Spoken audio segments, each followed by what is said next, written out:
Dr. Srivarmas. படைப்பாளிகள் சங்கமம், எழுத்தாளர்கள், சிந்தனையாளர்கள், இசைக்கலைஞர்கள், ஓவியர்கள்,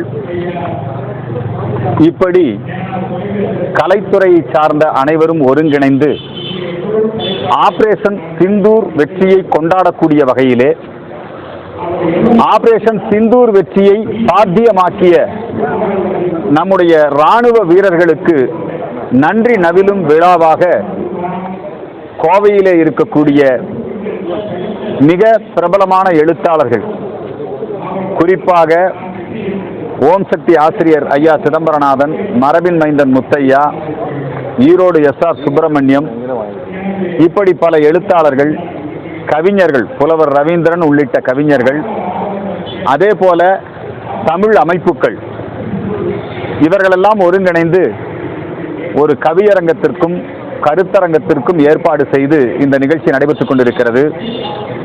கருத்தரங்கத்திற்கு நம்முடைய கல்வியாளர், மேனாள் அண்ணா பல்கலைக்கழக வேந்தராக இருந்த ஐயா திரு பாலகுருசாமி அவர்கள் தலைமையேற்று சிறப்பித்தார். கவியரங்கத்திற்கு மரபின் மைந்தன் முத்தையா அவர்கள் தலைமையேற்று சிறப்பித்துக் கொண்டிருக்கிறார்கள்.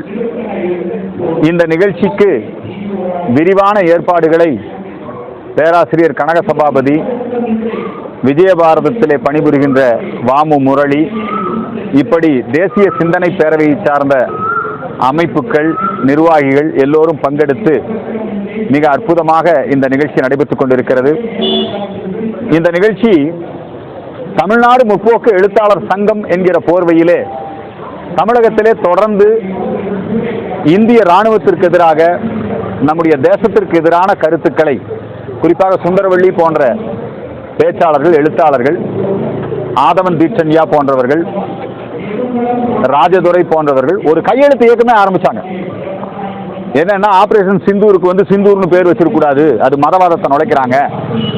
சுந்தரவள்ளி ஒரு படி மேல போய் என்ன சொன்னாங்க தெரியுமா? நம்ம இந்திய ராணுவமே அங்க இருக்கிற மக்களை கொன்னுட்டு நாடகமாடி நரேந்திர மோடிக்கு ஓட்டு வாங்குவதற்காக, ஒன்றும் தேர்தலும் நடக்கல, ஒன்றும் நடக்கல, ஆனாலும் மோடி ஓட்டு வாங்குவதற்காக இதை செய்கிறார் என்றெல்லாம் ஒரு தவறான கருத்துக்களை இங்கே பரப்பிக் கொண்டிருக்கிறார்கள். ஆனால் எழுத்தாளர்கள் என்றைக்கும் தேசத்தின் பக்கம், ஓவியர்கள், படைப்பாளிகள் என்றைக்கும் தேசத்தின் பக்கம். எனவே இந்த முற்போக்கு எழுத்தாளர் சங்கம் மேற்கொண்டிருக்கின்ற தேச துரோக நடவடிக்கையை கண்டிக்கக்கூடிய வகையிலே எழுத்தாளர்களை இந்த முற்போக்கு எழுத்தாளர் சங்கத்தினுடைய பிடியிலே இருந்து விடுவிக்க வேண்டும். சும்மாவது முற்போக்கு எழுத்தாளர் சங்கம் சனாதன ஒழிப்பு மாநாடுன்னு ஒரு மாநாட்டை போட்டு, அவங்க கம்யூனிஸ்ட் கட்சி சார்பாக இருக்கிறதுனால, கூட்டணி கட்சியா இருக்கிறதுனால அதுல உதயநிதியும் போய் கலந்துக்கிட்டு சனாதனத்தை ஒழிப்போம். தமிழ்நாடு முற்போக்கு எழுத்தாளர் சங்கம், அது சார்ந்த எழுத்தாளர்கள், அவங்க யாரெல்லாம் அதுல கையெழுத்து போட்டு, நம்ம பெருமாள் முருகன் நம்முடைய கொங்கு கலாச்சாரத்தை இழிவுபடுத்தி, கோயிலை இழிவுபடுத்தி, கொங்கு நாட்டு பெண்களை இழிவுபடுத்தி, மாதொருபாகன் என்கிற நாவலை எழுதி இந்த மண்ணுக்கு அவமானத்தை சேர்த்த துரோகி பெருமாள் முருகன், அவனை உலகம் முழுக்க கொண்டாடுற மாதிரி ஏற்பாடு பண்ணிட்டு இருக்கிறாங்க முற்போக்கு என்கிற போர்வையிலே. அதே போல தமிழ் பாதுகாப்போம் என்கிற போர்வையிலே திட்டமிட்டு தேசவிரோத கருத்துக்களை, வெறுப்பு கருத்துக்களை விதைத்து வருகிறார்கள். அவர்களுக்கு ஒரு பாடம் புகட்ட வேண்டும் என்பதற்காகத்தான் இன்றைக்கு இந்த எழுத்தாளர்கள், படைப்பாளர்கள் எல்லோரும் ஒன்று சேர்ந்து நாமளும் ஒரு சிக்னேச்சர் மூவ்மெண்ட் ஸ்டார்ட் பண்றோம்.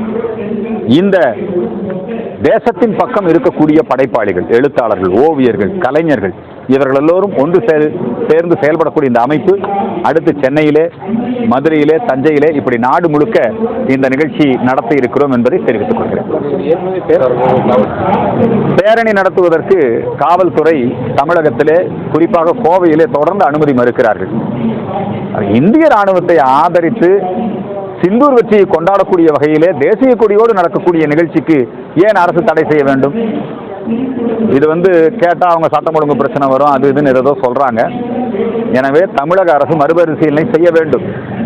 இப்ப தமிழக அரசு, ஆளுங்கட்சி கனிமொழி அவர்கள் நாடாளுமன்ற குழு உறுப்பினர், அந்த தலைமை பொறுப்பை ஏற்றுக்கொண்டு மாஸ்கோவில் போய் பாகிஸ்தானுடைய பயங்கரவாதம் குறித்து மிக அற்புதமாக எடுத்து வைத்திருக்கிறார்.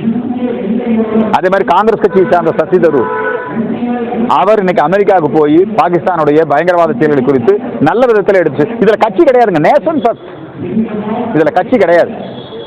திமுகவும் ஒரு பக்கம் என்ன சொல்லுவாங்க தெரியுங்களா, இந்த மாதிரி ஒரு பக்கம் இப்படி நடந்துக்குது, இன்னொரு பக்கம் அப்படி. இங்கே சுந்தரவல்லி போன்றவர்கள் கைது செய்யப்பட்டிருக்க வேண்டும்.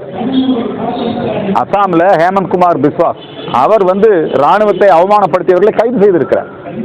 உத்தரப்பிரதேசத்தில் நடவடிக்கை எடுக்கப்பட்டிருக்கிறது. ஆனால் தமிழகத்தில் மட்டும் ராணுவத்தையும் சிந்தூர் நடவடிக்கையும் அவமானப்படுத்துறவங்களை அவங்க மேல நடவடிக்கை எடுக்காமல் வேடிக்கை பார்ப்பது சரியல்ல.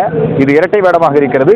இதையெல்லாம் பொது வெளியிலே கொண்டு வர வேண்டும், அரசாங்கத்தினுடைய கவனத்திற்கு கொண்டு வர வேண்டும் என்பதற்கான முயற்சியிலே ஈடுபட்டிருக்கிறோம். வரவேற்கத்தக்கது. நிதி ஆயோக் கூட்டம் என்பது இந்த 4 ஆண்டு காலம் அவர் கலந்துக்கலானாலும் பரவாயில்ல, இந்த கூட்டத்திலே கலந்து கொண்டு அவர் ஆக்கப்பூர்வமான கருத்துக்களை சொல்ல வேண்டும். நிதி ஆயோக்கில் பாருங்க எல்லாரும் கலந்துருக்காங்க. அதனால அவர் கலந்து கொண்டது வரவேற்கத்தக்கது. சில ஆலோசனைகளை சொல்லி இருக்கிறார். நிதி ஆயோக்கில் கட்சி பாரபட்சமெல்லாம் கிடையாது. நிதி ஆயோக்ங்கிறது முதல்ல திட்ட கமிஷன் இருந்தது. அந்த திட்ட கமிஷனுக்கு பதிலாகத்தான் இப்ப நிதி ஆயோக் கொண்டு வந்திருக்காங்க. திட்ட கமிஷனால எந்த பயனும் இல்லை. பல 5 ஆண்டு திட்டங்கள் தீட்டப்பட்டது. ஆனால் அதனால் தேசம் போதிய அளவு வளர்ச்சி பெறவில்லை. ஆனால் நிதி ஆயோக் வந்த பிறகு நாட்டினுடைய நிதி நிர்வாகம் மிக நல்லபடியாக இருக்கிறது. எல்லா மாநிலங்களுக்கும் வளர்ச்சி திட்டங்களுக்கு தேவையான நிதிகள் பகிர்ந்தளிக்கப்படுகிறது. தேசத்தினுடைய கட்டமைப்பு வலுப்படுத்தப்படுகிறது. எனவே நிதி ஆயோக் கூட்டத்தில் தமிழக முதலமைச்சர் கலந்து கொண்டது நன்றது. அவருக்கு வாழ்த்துக்கள். தமிழகத்தினுடைய சார்பிலே வைக்கப்பட்டிருக்கக்கூடிய கோரிக்கைகள் வெற்றி பெற வேண்டும் என்பதும் என்னுடைய கருத்து. இல்லை, இங்க காவல்துறையே ஏற்பாடு பண்ணி இப்ப வக்பு சட்டத்துக்கு எதிராக போராட்டம் நடக்குதுன்னு வச்சுக்கோங்க, அவங்களே அனுமதி கொடுத்து கூட்டமெல்லாம் சேர்த்து விடுறாங்க. நரேந்திர மோடி மத்திய அரசுக்கு எதிரான எந்த போராட்டம் நடந்தாலும் அதை காவல்துறையே எல்லா ஏற்பாடு பண்ணி கொடுப்பாங்க. ஆனால் தேசத்திற்காக மக்களுக்காக நாங்கள் ஏதாவது போராட்டம் பண்ணால் இந்து அமைப்புகளுக்கு தடை என்பது கண்டிக்கத்தக்கது. இதை நாங்கள் சட்டபூர்வமாக எதிர்கொள்வோம். நன்றி.